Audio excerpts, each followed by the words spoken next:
all trying to discover who we are.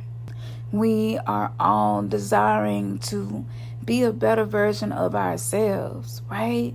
We are desiring to be that version of ourselves we see inside of our mind, and we just had not been able to access that version yet. I want to commend you for just being on this journey, because I know it doesn't happen enough. I would like to commend you on investing in yourself. We are not easy to find. If you get linked up with us, it is because you were spiritually guided to us. And it's so special, and we appreciate you so much. Now, I want to give you something. I had to kind of open with that primer because I know we don't get celebrated, and a lot of us don't know how to celebrate ourselves because we grew up with so much trauma that it's just difficult to love on ourselves and celebrate ourselves and give to ourselves what we deserve without feeling guilty, right? Without feeling like we're being selfish, right? And a lot of us have family members who have not awakened from the false 3D matrix of the 1260 time frequency that keeps you locked into the holographic universe, the simulation in which we are being oppressed. The paradigm is shifting. And so as that shift happens, the people that are typically around you, they may get irritated by your presence. But at first it is a little upsetting, because it's like, oh my goodness, it seems like my presence is just upsetting people. And then you begin to realize, wait a minute, no, it's the healing that I'm doing on myself. My vibration is different, right? And they're not used to this frequency. They're not used to this radio station. It's kind of like if you walked in the house, you usually walk in the house and maybe you listen to something on your phone or something, like this was back in the day, your CD player, but I'm not going to take y'all all the way back there. But let's say you listen to something on your song on iHeartRadio or Pandora, right? And you listen to these same stations all the time. And you walk in the house and you listening to country music one day, or you listen to Led Zeppelin. You know what I'm saying? Your folks gonna be like, what the hell you listening to? We ain't never heard you listen to nothing like that. So think about the work that you're doing with us, the meditations, the decodings, the light codes, the Akashic downloads, the readings, the energetic updates, the fire ceremonies, the pujas, the petitions. I mean, over the course of the last 5 years, we have done so much in the community of people awakening. And just think about it. Your frequency is shifting. Even when you don't feel like it is, it's shifted, right? So give people time and space. Enforce your boundaries.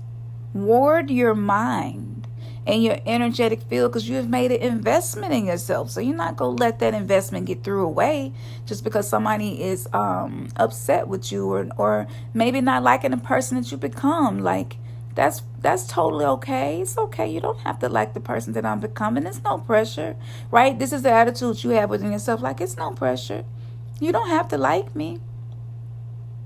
I tell this to my kids. It's okay. You don't have to like me right now. It's no pressure. I'm not putting pressure on you for you to like me. I'm just showing up authentic right now, and this is what I feel. And you have the right to feel your feelings too.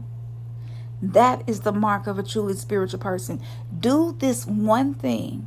If you are having conflict or any type of interactions with people, and it seems like it's more abrasive than it has to be, and see how things turn out when you say it's totally okay. That however you are feeling about me right now, I'm not putting pressure on you for you to feel anything different, because it's your right to feel your feelings the way that you want to, right? Don't try to fix it. Don't try to control it.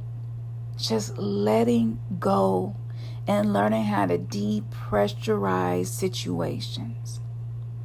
And this technique I have used for many years, and it really didn't put it all together in my mind, that this is a system that works like 99% of the time, maybe even more than that.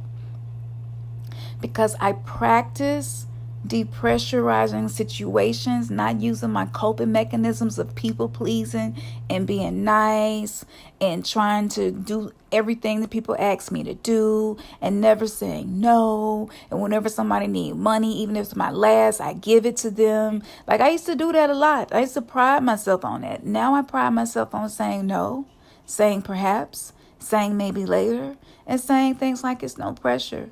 I can understand if it's upsetting, because I am very different than I used to be. But it's no pressure. I still honor you and how you feel by not trying to change your feelings. And I would respect if you do the same for me. You don't have to, but I would appreciate it a lot. And let bygones be bygones. You know, we got to get rid of this religiosity that's inside of us that made us codependent, where we feel like we have to monitor everybody else's mood and we have to adjust everybody else's mood, or we have to adjust our mood to make other people comfortable with whatever mood they're in. That is exhausting, but that's what we used to do.